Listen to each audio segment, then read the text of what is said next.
పశువుల పాకలో మరియమ్మ ప్రభు యేసు జన్మించే ఓరన్నో యేసన్న పాపుల కొరకు జన్మించే ఓరన్నో యేసన్న పాపుల కొరకై వచ్చెనురో ఓరన్నో యేసన్న. పిల్లలు గమనించండి, ఈరోజు మనం వింటున్న ఒక అద్భుతమైన సందేశం ఏంటంటే, మన యొక్క సుమారు 6 లేక 7 వారాలు మనం ప్రయాణిస్తున్న ఈ సందేశం ఏంటంటే, క్రిస్మస్లో బాలుడుగా కనబడుతున్న ఈ యేసు ఎవరు? క్రిస్మస్లో అంటే క్రిస్మస్ రోజు డిసెంబర్ 25 తేదీన కనబడుతున్న ఈ బాలుడైన యేసు ఎవరు ఇంతకీ? ఏమండి, ఆయన గురించి ఒకసారి మనం చూడగలిగితే ఏమండి, ఒకసారి మీరు చూడండి. లూకా సువార్త మరి 2వ అధ్యాయము, మనందరికీ తెలిసిన సందర్భమే కాబట్టి నేను ఎక్కువగా దాని గురించి వివరించదలుచుకోలేదు, కాబట్టి దయచేసి ఒకసారి చూడండి. మరి లూకా సువార్త 2వ అధ్యాయము 6 నుండి 7 వచనాలు చూడండి ఒకసారి. వారు అక్కడ ఉన్నప్పుడు ఆమె ప్రసవ దినము నిండెను గనక తన తొలిచూలు కుమారుని కని పొత్తిగుడ్డలతో చుట్టి స్తత్రములో వారికి స్థలము లేనందున ఆయనను పశువుల తొట్టెలో పరుండబెట్టెను. దేవునికి స్తోత్రం. మనం క్రిస్మస్ దినాన మనం చూస్తుంటాం, లేకపోతే డిసెంబర్ నెల ప్రారంభమైనప్పుడు అక్కడక్కడ కొన్ని ప్రాంతాలలో, లేకపోతే మరి బయట దేశాలలో, లేకపోతే మన పెద్ద పెద్ద టౌన్లో మీరు చూడగలిగితే పెద్ద పెద్ద చర్చిల్లో ఏం చేస్తుంటారంటే ఏమండి, మరి మరియమ్మ అదే రీతికి మరి యేషవి గారిలో ఒక చిన్న చిన్న బొమ్మలు చేస్తూ ఆ పశువు పాకని ఒక చిన్న పాక చేసి ఆ పాకలో ఏమంటే చిన్న చిన్న బొమ్మలు అంటే గొర్రెల కాపరుల బొమ్మలని, జ్ఞానుల బొమ్మలని ఏమండి, మరి ఆ ఒక పాక చుట్టూ కూడా ఏమంటే డెకరేషన్ చేసి ఏమండి బాలుడైన యేసు జన్మించెను అని చెప్పి పాటలు పాడుతూ ఏమండి డిసెంబర్ మాసాలలో ఏమండి ఆ బొమ్మలను చూస్తూ, లేకపోతే మంచి మంచి మరి పాటలు పెడుతూ, క్రిస్మస్ పాటలు పెడుతూ సంతోషిస్తుంటారు. మంచిదే, తప్పు లేదు. ఏమండి ఆ విధంగా డెకరేషన్ చేసి పాటలు పాడి స్తుతించడం తప్పు లేదు. ఏమండి అయితే గమనించండి, బాలుడుగా యేసు కనబడుతున్నాడు కదా, ఇంతకీ ఆ యేసు ఎవరు? ఏమండి ఈ మధ్యకాలంలో కొన్ని ఏమండి బోధలు వినబడుతున్నాయి. ఏంటో తెలుసా? ఈ బాల యేసు మరియమ్మ గర్భములో పుట్టిన ఆ దినము నుంచి ఆయన జీవితం ప్రారంభమైంది, కానీ అంతకుముందు ఆయన లేడు, అంతకుముందు ఆయన ఉనికిలో లేడు. ఆయన కేవలము దేవుని ఆలోచనలో ఉన్నాడు, దేవుని ప్రణాళికలో ఉన్నాడు, కానీ నిజంగా ఆయన పరలోకంలో లేడు. అటు తర్వాత ఆయన దేవునితో సమానుడుగా లేడు, ఆయన ఉనికి లేదు. ఆయన కేవలము మరియమ్మ గర్భము ద్వారానే ఆయన ఉనికి ప్రారంభమైందని చెప్పి మేధావులు అనబడుతున్న వారు ఎందరో ఈ యొక్క విషయాలు చెప్తున్నారు.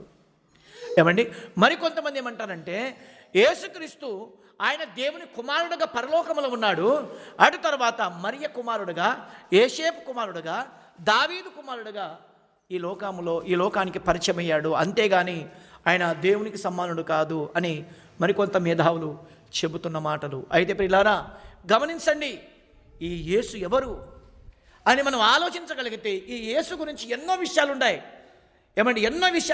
ఏమండి కొన్ని విషయాలు బైబిల్ గ్రంథంలో చెబుతున్న ఆ యేసు రాక మునుపు ఆయన ఎవరో, ఏమండి ఈ యేసు ఎవరో మనం చూడగలిగితే ప్రియులారా అద్భుతమైన విషయాలు మనం ఈరోజు చూడబోతున్నాం.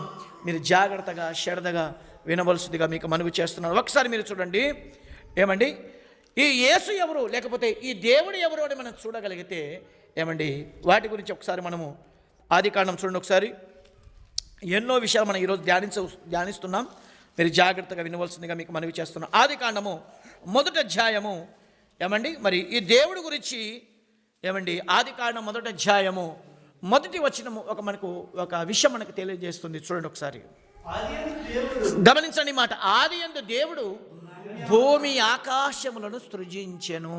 ఈయన ఎవరు చెప్పండి? ఇప్పుడు ఆదియందు అంటే ఆదిలో దేవుడు ఏం చేశాడంట?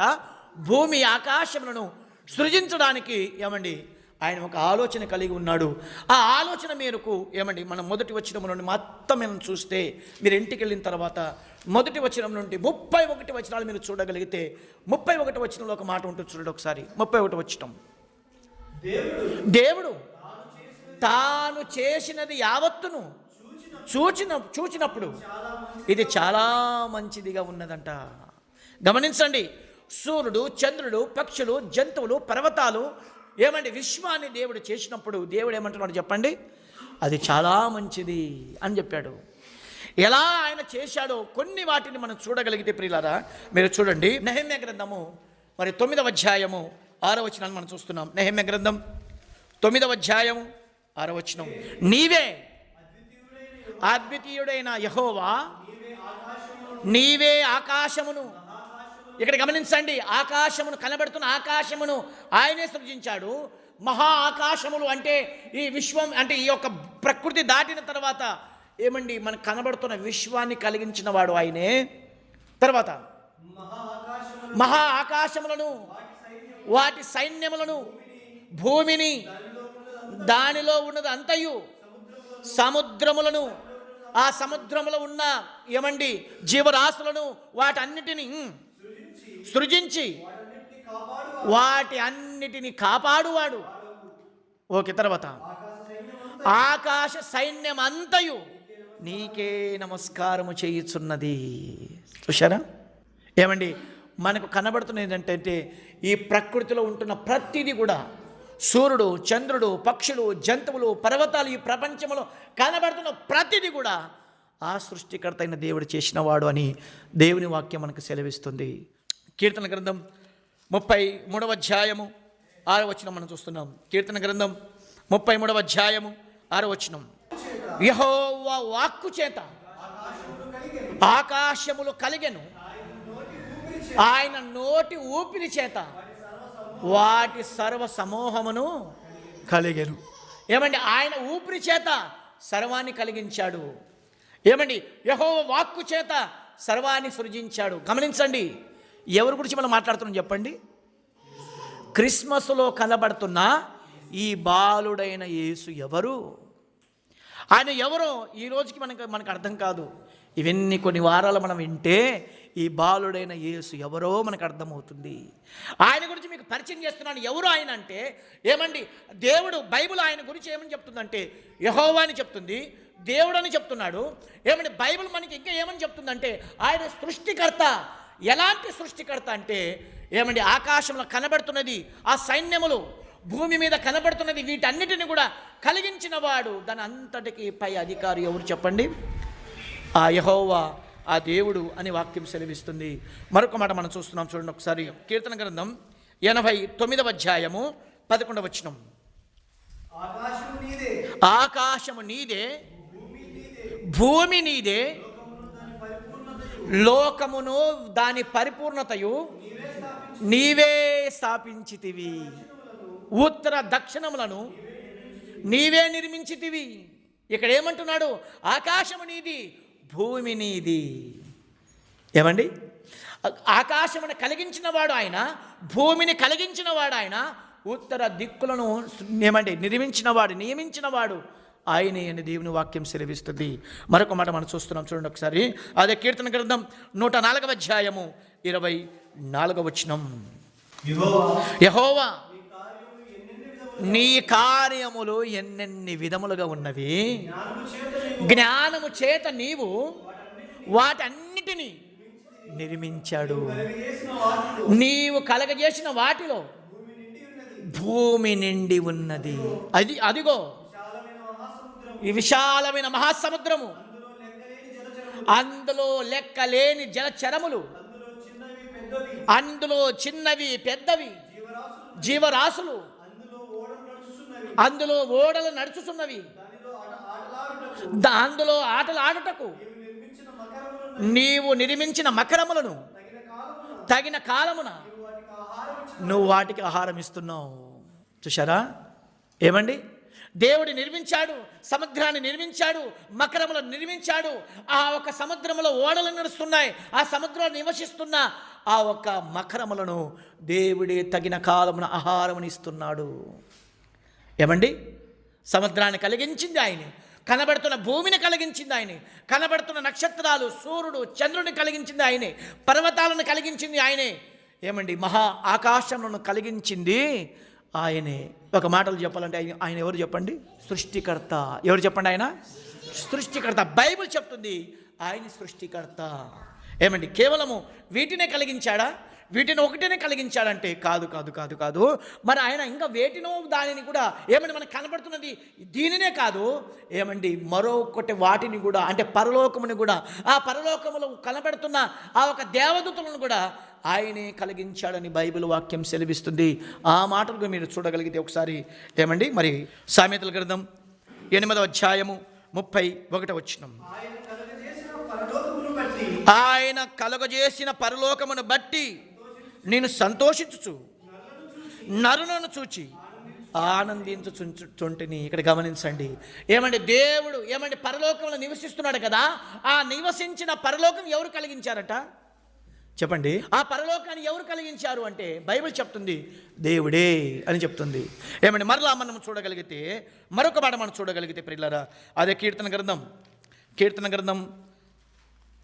148వ అధ్యాయము 1వ వచనం నుండి 5వ వచనం మనం చూస్తున్నాం. యెహోవాని స్తుతించుడి ఆకాశవాసులారా, యెహోవాని స్తుతించుడి. గమనించండి, ఉన్నత స్థలములలో నివాసులారా ఆయనను స్తుతించుడి. ఆయన దూతలారా మీరందరూ ఆయనను స్తుతించుడి. ఆయన సైన్యములారా మీరందరూ ఆయనను స్తుతించుడి. సూర్య చంద్రులారా మీరు ఆయనను స్తుతించుడి. కాంతిగల నక్షత్రములారా మీరందరూ ఆయనను స్తుతించుడి. పరమ ఆకాశములారా, ఆకాశము పైనున్న జలములారా ఆయనను స్తుతించుడి. యెహోవా ఆజ్ఞయ్యగా అవి పుట్టెను, దేవునికి స్తోత్రం కలుగును గాక. ఇక్కడ గమనించండి, ఏమండి పరలోకానే కాదు, ఇక్కడ గమనించండి, రెండోది ఈ వేటిని కలిగించాడంట? యెహోవా ఆజ్ఞయ్యగా. ఏమండి 2వ వచనములో ఏముంది చెప్పండి? 2వ వచనములో ఆయన దూతలారా మీరందరూ ఆయనను స్తుతించండి. అంటే దేవదూతలను కూడా చేసింది ఎవరు చెప్పండి? దేవదూతలను చేసింది ఎవరు చెప్పండి? దేవుడే.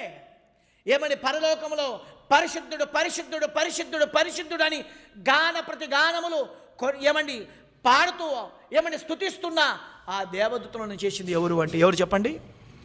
ఆ దేవుడే. మీకు తెలుసా ప్రియమైన దేవుని వారలారా, 1 కాదు 2 కాదు వేల కాదు లక్షలు కాదు కోట్ల కలది దేవదూతలని కలిగించిన వాడు ఆయనే. ఏమండి మరొక మాట మనం చూడగలిగితే ఆదికాండము 1వ అధ్యాయము 27వ వచనం. దేవుడు తన స్వరూపమందు నరులను సృజించెను. దేవుని స్వరూపమందు వారిని సృజించెను. స్త్రీని గాను పురుషుని గాను వారిని సృజించెను. ఏమండి మొట్టమొదటిగా ఆయన పరలోకాన్ని కలిగించాడు, దూతలను కలిగించాడు. అంతేకాదు దేన్ని కలిగించాడు చెప్పండి?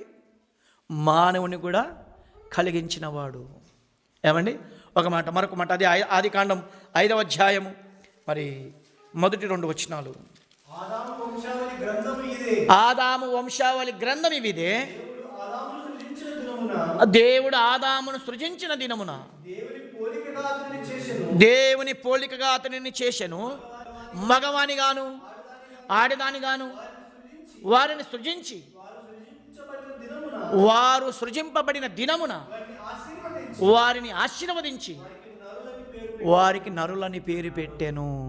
ఇక్కడ గమనించండి ప్రేమైన దేవుని వారలారా, స్త్రీనిగా పురుషునిగా ఈ ప్రపంచములో కనబడుతున్న ఇంచుమించు 800 కోట్ల ప్రజలను సృజించిన వాడు ఎవరు చెప్పండి? ఎవరాయన? దేవుడు. ఎవరాయన?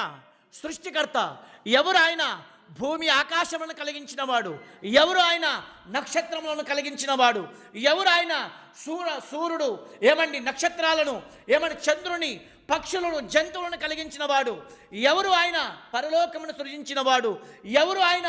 దేవదూతలను కలిగించిన వాడు. ఎవరు ఆయన అంటే మానవులను సృజించిన వాడు. ఈయనకి ఈ బైబిల్ ఏం చెప్తుందంటే ఈయనకు ఎవరు చెప్పండి? ఆయన సృష్టికర్త.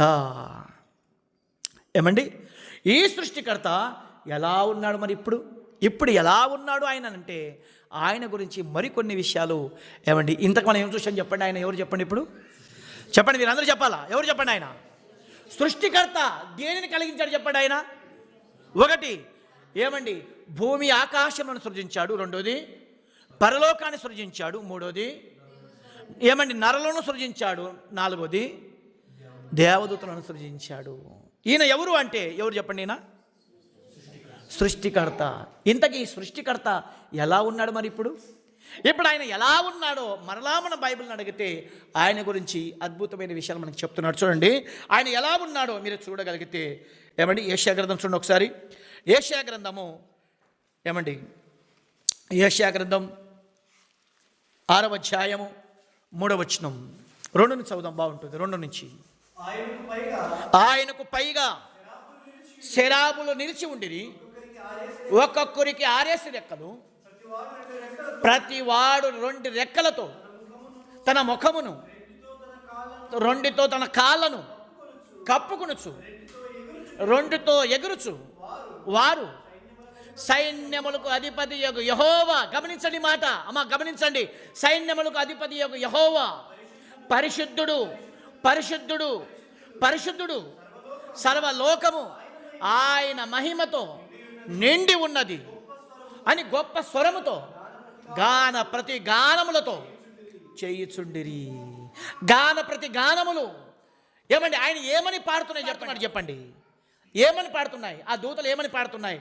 పరిశుద్ధుడు చెప్పండి, పరిశుద్ధుడు చెప్పండి, పరిశుద్ధుడు. ఇప్పుడు దేవుడు ఎవరు చెప్పండి? ఆయన పరిశుద్ధుడు. ఎంత పరిశుద్ధుడు అంటే అదే తిమోతి పత్రిక 6వ అధ్యాయం, 1 తిమోతి పత్రిక 6వ అధ్యాయం 16వ వచనం చెప్తుంది. ఎంత పరిశుద్ధుడు అంటే బైబిల్ చెప్తుంది ఇంకా అద్భుతమైన మాట.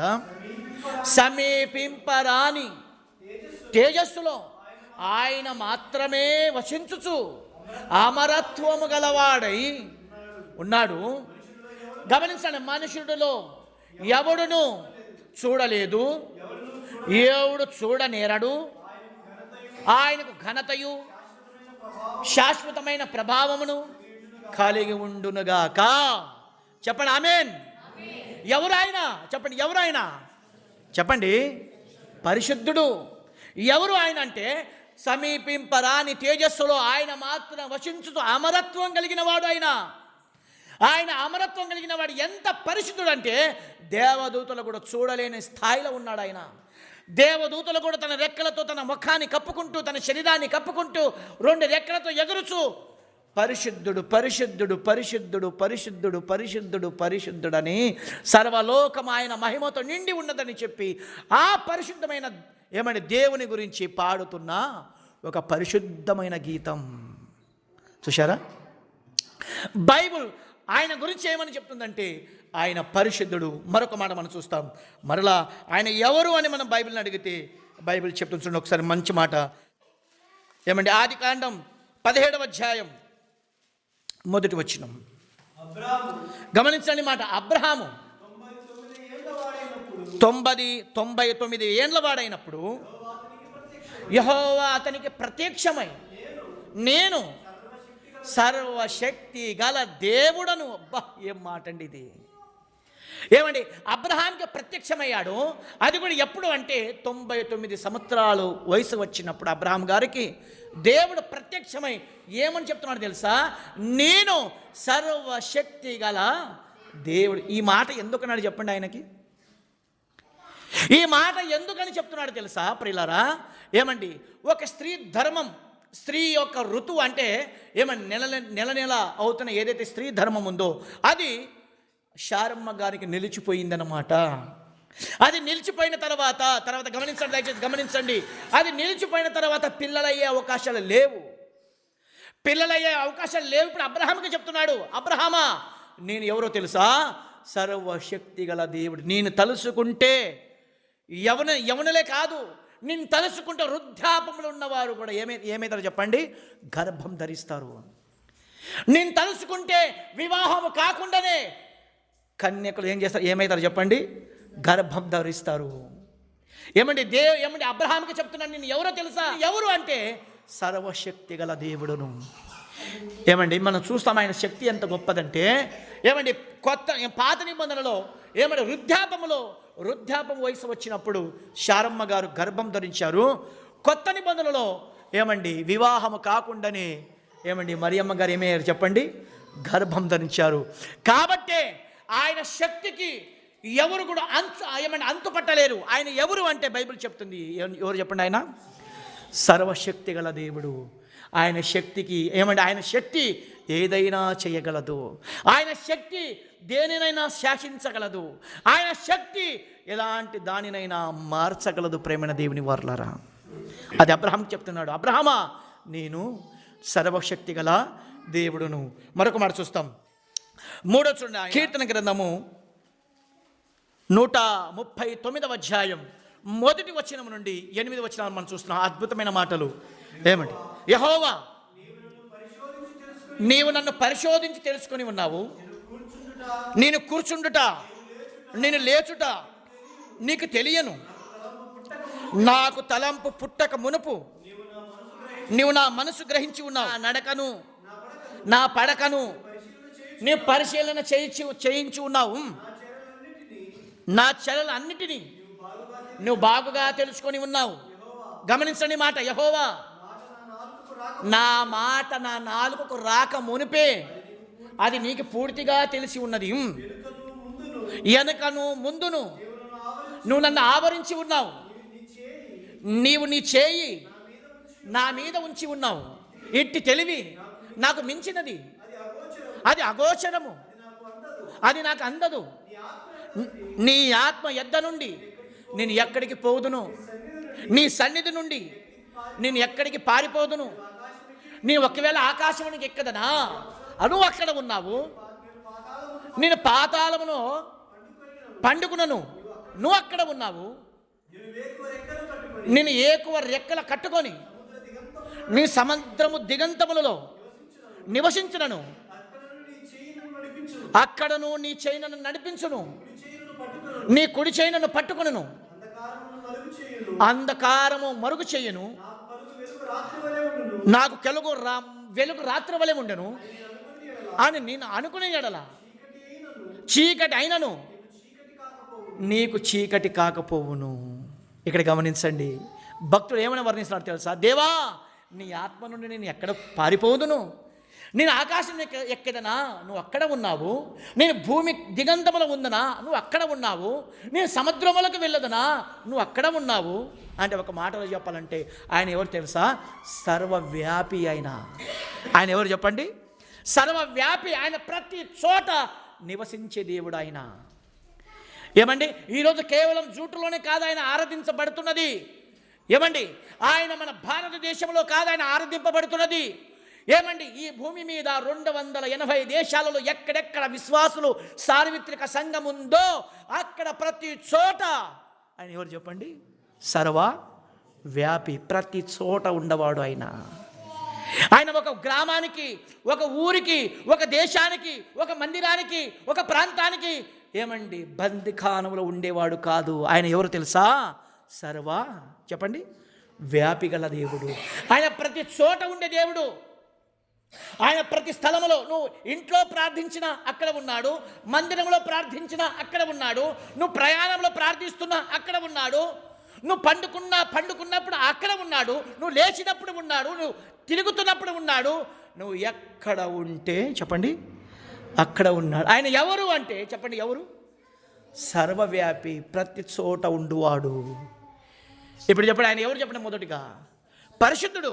ఆయన ఎవరు చెప్పండి? సర్వశక్తిమంతుడు. ఆయన ఎవరు చెప్పండి? సర్వవ్యాపి. ఇది మూడో విషయం. నాలుగో విషయం మనం చూస్తున్నాం. చూడండి, ప్రకటన గ్రంథం 1వ అధ్యాయము 8వ వచనం. ఆల్ఫాయు ఓమేఘయు నేనే, వర్తమాన భూత భవిష్యత్ కాలములలో ఉండువాడును నేనే అని సర్వాధికారియు దేవుడు నాకు ప్రభు సెలవిచ్చుచున్నాడు. ఆయన ఎవరో తెలుసా ప్రియులు? గమనించండి. ఏమండి? భూత వర్తమాన భవిష్యత్ కాలంలో ఉండేవాళ్ళంట ఆయన. భూతకాలం అంటే ఆదాము మొదలుకొని, ఏమండి గమనించండి, భూతకాలం అంటే ఆదాము మొదలుకొని ఈరోజు 2025 సంవత్సరాల వరకు ఆయన ఉన్నవాడే. తర్వాత వర్తమాన కాలం అంటే ఇప్పుడు మనకు జరుగుతున్న కాలంలో ఆయన ఉన్నవాడే. అటు తర్వాత భవిష్యత్ కాలాలలో ఉండేవాడు. అబ్రహాము చనిపోయాడు, ఆదాము చనిపోయాడు, మోషే చనిపోయాడు, నోహు చనిపోయాడు, భక్తులు చనిపోయారు, విశ్వాసులు చనిపోయారు, అపోస్తులు చనిపోయారు, ఎందరో మహానికులు, ఎందరో దుర్మార్గులు, ఎందరో పరిశుద్ధులు, ఎందరో పాపాత్ములు మరణించినా ఆయన అప్పటికీ ఉన్నాడు, ఇప్పటికీ ఉన్నాడు. చెప్పండి, మరి ఎప్పటికీ ఉండేవాడు. ఆయన ఎవరు అంటే భూత వర్తమాన భవిష్యత్ కాలాలో ఉండే దేవుడు. బా, ఏం మాట అండి ఇది. ఏమండి, మనం ఎప్పుడు ఉంటాం చెప్పండి? మనం ఉన్నంత వరకే ఉంటాం. మనం ఉన్నా లేకపోయినా, ఏమండి, మన పిల్లలకు పిల్లలు పుడుతున్న ప్రతి కాలాలో ఉండే దేవుడు. ఆయన ఎవరు? భూత వర్తమాన భవిష్యత్ కాలలో ఉండే దేవుడు. అబ్బా, ఏ మాటలండి ఇవి అసలు. ఇంత గొప్పవాడా? ఆయన ఎవరు అంటే పరిశుద్ధుడు. ఆయన ఎవరు అంటే సర్వశక్తి గల దేవుడు. ఆయన ఎవరు అంటే సర్వవ్యాపి. ఆయన ఎవరు అంటే చెప్పండి, భూత వర్తమాన భవిష్యత్ కాలంలో ఉండే దేవుడు. ఇదొకటేనా? కాదు. ఆయన గురించి మరికొన్ని విషయాలు దేవుడు ఏమండి బైబిల్ గ్రంథంలో ఉన్నాయి. చూడండి మీరు ఒకసారి. ఆయన గురించి బైబిల్ చెప్తున్నది. 1 యోహాను పత్రిక 4వ అధ్యాయము 8వ వచనం. దేవుడు ఎవరు అంటే తెలుసా? దేవుడు ప్రేమాస్వరూపి. ఎవరంటే ఆయన? ఏమండి, దేవుడు ఎవరు అంటే ప్రేమాస్వరూపి. ఏమండి, ఆయన ఆదాము కాలంలో ప్రేమ తగ్గలేదు, నోహవు కాలంలో ప్రేమ తగ్గలేదు, అబ్రహాము కాలంలో ప్రేమ తగ్గలేదు. ఏమండి, దావీదు, మోషే, ఏమండి సంసోను, ఏమండి షద్రెక్, మేషక్, అబేద్నెగో, దానియేలు కాలంలో, హెజ్కేలు కాలంలో, హగ్గై కాలంలో, జకరియా కాలంలో, పాత నిబంధనలో భక్తుల కాలంలో, కొత్త నిబంధన భక్తుల కాలంలో, ఈ రోజుకి ఆయన ఎవరు చెప్పండి? ప్రేమాస్వరూపి. ఆయన ప్రేమ తగ్గలేదు. మానవులలో ప్రేమ తగ్గుతుంది. మానవుల్లో కుళ్ళు, కుట్ర, క్రోధం, పగ, దేశం, అసూయ భయంకరంగా వ్యాపించిపోయింది. అయితే ఆయన ఎవరు? ప్రేమస్వరూపి. ఆయన ప్రేమ తగ్గనివాడుగా కనబడడు. ఆయన అయ్యా నువ్వు ఎవరయ్యా అని బైబిల్ అడిగితే మనము బైబిల్ ఆయన గురించి చెప్తుంది అంటే తెలుసా? ఆయన ప్రేమస్వరూపి. ఎంత ప్రేమ చూపించాడు అంటే ఏమండి, తన ప్రియ కుమారుడైన యేసుక్రీస్తు ప్రభుల వారిని సర్వ మానవాళి కొరకు శిలువలో అప్పగించేంతగా ప్రేమను చూపించాడు. ఆయన ఎవరు అని బైబిల్ చెప్తుంది అంటే ఆయన ఎవరు చెప్పండి? ప్రేమస్వరూపి. ఇది 5 విషయం మనం చూస్తున్నాం. ఏమండి, మరొక మాట చూడండి ఒకసారి. కీర్తన గ్రంథము 94వ అధ్యాయం 2వ వచనం. భూలోక న్యాయాధిపతి లెమ్ము, గర్విష్ఠులకు ప్రతిఫలం ఇమ్ము. యెహోవా భక్తిహీనులు ఎంతవరకు ఉత్సహించెదరు?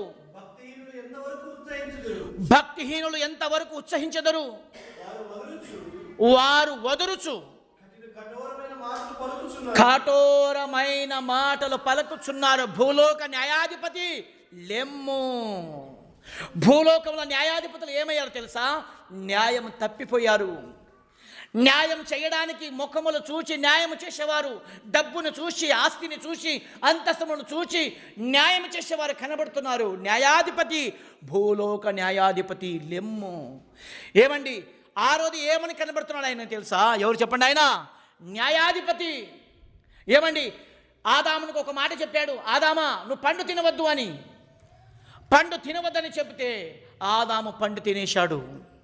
పండు తిన్న తర్వాత ఏమండి, ఆ భూలోక న్యాయాధిపతిలో, ఆ దేవునిలో ఒక న్యాయం చెప్తుంది, నువ్వు శిక్షించుమని. ఏమండి, దేవునిలో ఒక న్యాయం అనే గుణం ఉంది. ఆ గుణం ఏమని చెప్తుందంటే నువ్వు శిక్షించు ఆదాముని. అయితే మరొక గుణం ఆయనలో ఉంది. ఏది చెప్పండి? ప్రేమ అనే గుణం. ఈ ప్రేమ చెప్తుంది శిక్షించవద్దు, క్షమించుమని. ఒకవైపేమో ఆయన శిక్షించమని చెప్తుంది, ఒకవైపేమో ప్రేమ చూపించమని చెప్తుంది. ఇప్పుడు ప్రేమ చూపిస్తే న్యాయం తప్పిన వాడుగా కనబడుతున్నాడు. న్యాయం ఏమంటే శిక్షిస్తే ప్రేమ లేని వాడుగా కనబడుతున్నాడు. ఇప్పుడు ఎటు పోవాలి చెప్పండి? ఇప్పుడు ఎటుపోయినా మానవుడు దేవునికి తిరకాసులో పెట్టినట్టుగా కనబడుతున్నాడు. న్యాయం చెప్తుంది శిక్షించమని. ఎందుకంటే ఆయన ఎవరు చెప్పండి? భూలోక న్యాయాధిపతి. రెండోది ఆయన ఎవరు చెప్పండి? ఆయన ప్రేమస్వరూపి. ఇప్పుడు ఆయన శిక్షిస్తే ఆదాముని ఏమండి, ఆయన ప్రేమ లేని వాడిగా కనబడతాడు. ఇప్పుడు ప్రేమిస్తే ఆదాముని ఆయన ఎలా కనబడతాడు చెప్పండి? న్యాయవంతుడిగా కనపడడు. అయితే గమనించండి, ఆయన ఎలాంటి ప్రేమను చూపించాడు అంటే, ఆయన ఎలా న్యాయం తీర్చాడు అంటే, ఏమండి ఆదాము పాపాన్ని తన మీద వేసుకొని మానవుడుగా ఈ లోకానికి వచ్చి శిలువ మీద మానవుల పాపాన్ని శిక్షించి న్యాయాధిపతిగా తీర్పు తీర్చాడు. ప్రేమను చూపించి మనందరిని ఏమయ్యాడు చెప్పండి? రక్షించాడు. ఆయన ఎవరు? భూలోక న్యాయాధిపతి. ప్రేమణ దేవుని వారలారా, శిలువ మీద కనబడుతున్న ఆయన ఎవరు? భూలోక న్యాయాధిపతి. ఆయన ఎవరు? మనందరి పాపములను శిక్షించడానికి వచ్చిన ఏమండి న్యాయాధిపతి. చూశారా? ఆయన ఎవరు చెప్పండి? ఇప్పుడు ఎవరు చెప్పండి? న్యాయాధిపతి. అవునా? ఆయన న్యాయం ఏమాత్రం తప్పలేదు. ఏమండి భూలోక న్యాయాధిపతి దగ్గర, పిలాతు దగ్గర ఒక మూల నిలబడి 2 చేతులు కట్టుకొని, ఏమని శరీరం అంతా గాయములతో, ఏమంటే తల మీద ముళ్ళ కిరీటంతో, ఏమండి రక్తధారములతో ఒక మూల నిలబడి సర్వలోకానికి చక్రవర్తిగా ఉన్న ఆయన, న్యాయాధిపతిగా ఉన్న ఆయన ఒక మూల నిలబడినప్పుడు భూలోక న్యాయాధిపతి పిలాతు, అయ్యా నువ్వు నిజంగా చెప్పు, నువ్వు ఎవరువు? నువ్వు దేవుని కుమారుడువా? నీకు దేవుని పేరిట నీకు ఆనబెట్టుచున్నాను, నువ్వు ఎవరివి అంటే, మనుష్య కుమారుడు సర్వోన్నతుడు కుడిపాక్షమున కూర్చుంటట మీరు చూచెదరు అని చెప్పాడు. ఆయన ఎవరు అంటే సర్వలోక న్యాయాధిపతి.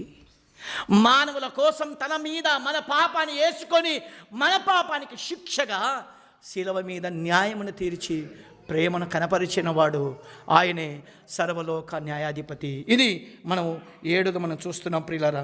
మరొకటి మీరు చూడగలిగితే కీర్తన గ్రంథం 147వ అధ్యాయము 5వ వచనం మనం చూస్తున్నాం.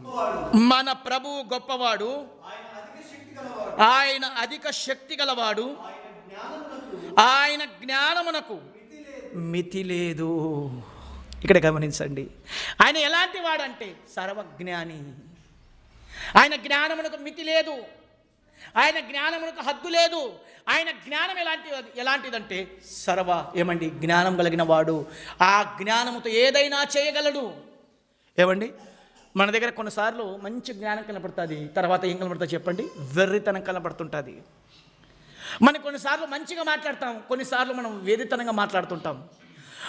మనం కొన్నిసార్లు ఏమండి మంచి తెలివి కలిగిన మాటలు మాట్లాడుతుంటాం, కొన్నిసార్లు మన మాటలతో ఇతరులకి గాయపరుస్తాం, కొన్నిసార్లు మన మాటలతో ఏమంటే గొడవలకు దారి తీస్తుంది, కొన్నిసార్లు మనం వెర్రితంగా మాట్లాడుతుంటాం. మనమేనా అలాంటి మాటలు మాట్లాడింది అనిపిస్తుంటుంది. మనలో కాస్త జ్ఞానం ఉంది, కాస్తే కాదు చాలా వెర్రితనం ఉంది. అయితే దేవుడు ఎవరో తెలుసా? సర్వజ్ఞాని. ఆ జ్ఞానమునికి ఏం లేదంట, మితి లేదు, హద్దు లేదు. ఆయన సర్వజ్ఞాని అని బైబిల్ చెప్తుంది. ఇది ఏమండి 7గా మనం చూస్తున్నాం. 8వ మనం చివరిది చూపించి నేను ముగిస్తున్నాను. చూడండి ఒకసారి. ఏమండి ఏబు గ్రంథం 36వ అధ్యాయం 26వ వచనం. ఆలోచించుము, దేవుడు మహోన్నతుడు, మనం ఆయనను ఎరుగము. గమనించని మాట, ఆయన సంవత్సరముల సంఖ్య మితి లేనిది. ఏమండి ఆయనకు సంవత్సరములు ఏమండి మన సంవత్సరములకు హద్దు ఉంది ప్రియులారా. మన సంవత్సరములు ఎంత అంటే 60, 50, 30, 70, 80 అంతవరకే. అయితే దేవుని సంవత్సరములకు మితి లేదు. ఆయన ఎంతవరకు, ఆయనకి ఎంత వయసు అంటే ఆయన వయసుకి మనం లెక్క కట్టలేం. ఆయన వయసు ఏమంటే ఆదాము కాలంలో ఆయన ఉన్నాడు, అదే వయసుతో ఉన్నాడు. ఏమండి అబ్రహాము కాలంలో అదే వయసుతో ఉన్నాడు, దావీదు కాలంలో అదే వయసుతో ఉన్నాడు, ఏమండి అపోస్తలుల కాలంలో అదే వయసుతో ఉన్నాడు. ఏమండి ఈ రోజుకి ఆయన అదే వయసుతో ఉన్నాడు. ఆయన వయసుకి మితి లేదు, ఆయన ఆయుష్కు మితి లేదు. ఆయన మరొక మాట మనం చూడగలిగితే అద్భుతమైన మాట, అదే కీర్తన గ్రంథం చూడండి ఒకసారి. 102వ అధ్యాయం 27వ వచనం. నీవు ఏకరీతిగా ఉండవాడువు, నీ సంవత్సరములకు అంతము లేదు. నువ్వు ఏకరీతిగా ఉన్నవాడవు, నీ సంవత్సరములకు అంతము లేదు. మన సంవత్సరాలు, మన ఆయుష్య కాలానికి అంతం ఉంది, దేవుని ఆయుష్య కాలానికి అంతము లేదు. ఆయన ఎవరు అంటే ప్రేమని దేవుని వారలారా, ఆయన ఏమండి ఆయన సంవత్సరములకు అంతము లేనివాడుగా ఉన్నాడు. ఆయన ఏకరీతిగా ఉన్నాడు. ఆయన ఎవరు అంటే చెప్పండి ఇప్పుడు, ఆయన ఎవరు? ఒకటి ఆయన ఎవరు చెప్పండి, చెప్పండి గట్టిగా చెప్పండి, సిగ్గుపడకండి. ఆయన ఎవరు చెప్పండి? పరిశుద్ధుడు. రెండోది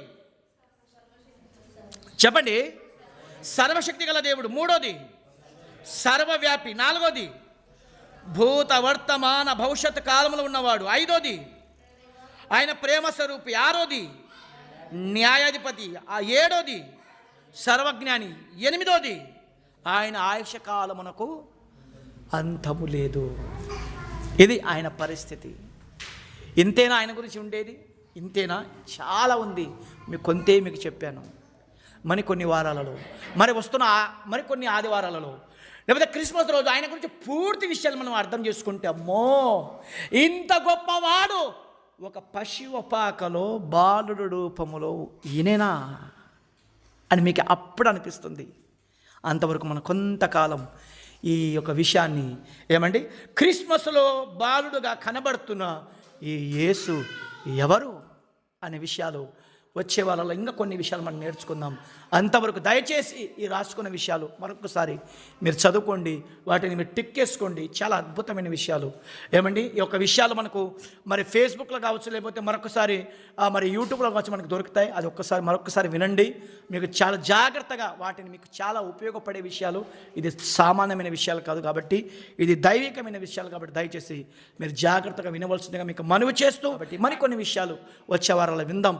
అంతవరకు మనందరూ కళ్ళు మూసుకుందాం, మోకరించుదాం. దేవా, మానవుడుగా బాలుడుగా కనబడుతున్న నీవు ఇంత ఉందా నీ గురించి ప్రభా, మాకు ఇంతకాలం మాకు తెలుసు ప్రభా, నువ్వు ఎంతో గొప్ప దేవుడు. అంత గొప్ప దేవుని మేము తెలుసుకోవడం మేము ఎంతో ధన్యకరం ప్రభు అని చెప్పి మనందరం ఆయన పాద సన్నిధిలో మనం మోకరించి మనం ప్రార్థన చేసుకుందాం. అందరం మోకరిస్తాం, అందరం కళ్ళు మూసుకుందాం, ప్రార్థన చేసుకుందాం.